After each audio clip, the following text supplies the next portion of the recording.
नमस्कार दोस्तों, आज हम एक ऐसे विषय पर बात करेंगे जो बहुत ही महत्वपूर्ण है, लेकिन कम ही लोगों को इसके बारे में पता है। यह है अग्नि। शरीर की अग्नि के बारे में हम बात करेंगे। कहा गया है रोगा सर्वे अपि मंदे अग्नो। इसका मतलब है कि जितने भी रोग हैं सब अग्नि के मंद होने से होते हैं। एक और कहा गया है शांते अग्नो मृते युक्ते चिरम जीवत अनामया, कि अग्नि अगर किसी की शांत हो जाती है तो उस व्यक्ति की मृत्यु हो जाती है, और जिसकी अग्नि ठीक है या सम्यक है वह दीर्घकाल तक रोग रहित होकर जीवन जीता है। तो सबसे पहले हम यह जानते हैं यह अग्नि है क्या। यद पिंडे तद ब्रह्मांडे। यह माना गया है कि जैसा हमारा ब्रह्मांड है उसका शरीर हमारी उसकी एक प्रतिकृति है, छोटी सी प्रतिकृति है। जो ब्रह्मांड में है वही हमारे शरीर में है। तो ब्रह्मांड में हम देखते हैं कि 3 मुख्य ऊर्जाएं हैं जिनके द्वारा ब्रह्मांड का संचालन होता है। वायु के द्वारा, सूर्य के द्वारा और चंद्रमा के द्वारा। ये 3 चीज़ें हैं जिनके द्वारा ब्रह्मांड पूरा चलता है। इसी तरह हमारे शरीर में वात पित्त कफ 3 चीज़ें हैं जिनके द्वारा शरीर चलता है। तो पित्त जो है यह अग्नि को बताता है। अग्नि इसके द्वारा, पित्त के द्वारा ही काम करती ज़्यादातर। मुख्य रूप से अग्नि माना गया है पाचकाग्नि को या जठराग्नि को, जो हमारे उदर में होती है, जो भोजन का पाचन करती है। शरीर की सारी अग्नियाँ इसी से बल प्राप्त करती हैं। तो अगर यह अग्नि सही है तो हमारा शरीर सही काम करता है।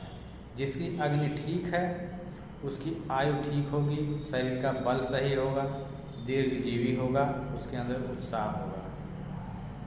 तो आइए जानते हैं अग्नि के और क्या क्या कार्य हैं। हम जो भी भोजन लेते हैं शरीर के लिए, अग्नि उसको अनेक ऐसे भागों में परिवर्तित करती है जिससे हमारे शरीर का पोषण हो।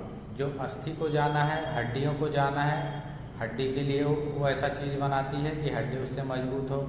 ब्लड के लिए हो सकता है, मांस के लिए हो सकता है। इस तरह से शरीर के सारे भागों के लिए जो आहार के द्वारा जो बनता है, अग्नि ही उसको परिवर्तित करती है। अगर हम बहुत ही अच्छा खाना खा रहे हैं लेकिन हमारी अग्नि अगर ठीक नहीं है तो उसके द्वारा बनाया गया वह तत्व जो हमारे शरीर के अंग के लिए आवश्यक है वो सही नहीं बन पाता है। तो इस तरह से उस अंग में विकृति आ जाती है। तो सबसे पहला काम है कि हम अपनी अग्नि को सही करें। चिकित्सा के लिए इसीलिए कहा गया है चिकित्सा कायस अंतर अग्निश चिकित्सा। मतलब चिकित्सा वही है कि अग्नि की चिकित्सा आप कर दो तो चिकित्सा मानी जाएगी। तो इसलिए जो है हमें अग्नि को बहुत ही ध्यान से समझना है। अग्नि अगर किसी की सही नहीं तो खाना अगर सही से खाता है, उचित मात्रा में खाता है, तो भी उसका सही से पाचन नहीं होता है। थोड़ा खाने पे है उसे पेट भरा भरा लगेगा, खाने की इच्छा नहीं होगी, पेट में तनाव रहेगा, बार बार डकार आएंगे। तो ये सारे जो है स्थानिक लक्षण हैं। बाकी दीर्घकालीन लक्षण जो हैं इसके और अधिक हैं। ये कई सालों बाद भी जो है अनेक रोगों के रूप में प्रकट हो सकते हैं। इसको सही कैसे किया जाए? आहार मात्रा की अपेक्षा करती है। सबसे पहला काम है कि आप प्राकृतिक आहार लीजिए। जो आहार नेचर की जितना करीब होगा वो अग्नि के लिए उतना ही अच्छा होगा, शरीर के लिए उतना ही अच्छा होगा। तो पहला काम है कि हम जो भी जितने भी प्रोसेस्ड फूड हैं कम से कम प्रोसेस्ड लें, मतलब जिनमें बदलाव ना किया गया प्राकृतिक रूप से बहुत ज़्यादा। डिब्बा बंद चीज़ें, तली हुई चीज़ें, ये सारी चीज़ें हम बिल्कुल अवॉइड हमें करनी चाहिए। मात्रा, आहार की मात्रा हमें ऐसी लेनी है कि जो बहुत ज़्यादा जो है हमें भारीपन ना महसूस हो, जो हमारी भूख को शांत करे लेकिन भारीपन ना लाए। तो इसीलिए कहा गया है जितनी भूख है उससे थोड़ा सा कम खाया जाता है। तो खाने के बाद आपको भारीपन ना लगे और 4-5 घंटे में आपको अच्छी भूख लगे, वही आपकी आहार की अच्छी मात्रा है। जैसे कोई आग जल रही है उसमें आप अचानक से बहुत सारा ईंधन डाल दोगे तो आग बुझ जाती है। तो आग अगर जलती रहे आप चाहते उसमें थोड़ा थोड़ा करके जो है ईंधन डालना वही सही होता है। जिस तरह हमारा भोजन है, भोजन हम जब भी करें जब हमें अच्छी भूख लग जाए तभी हमें भोजन करना चाहिए। भोजन खूब चबा के करना चाहिए और धीरे धीरे करना चाहिए। ये है।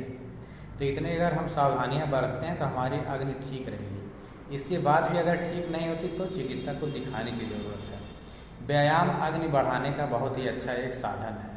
अगर हम जो नियमित व्यायाम करते हैं उनकी अग्नि ज़्यादातर अच्छी रहती है। देखिए उनकी भूख भी अच्छी होती है, उनका खाना अच्छे से पच भी जाता है।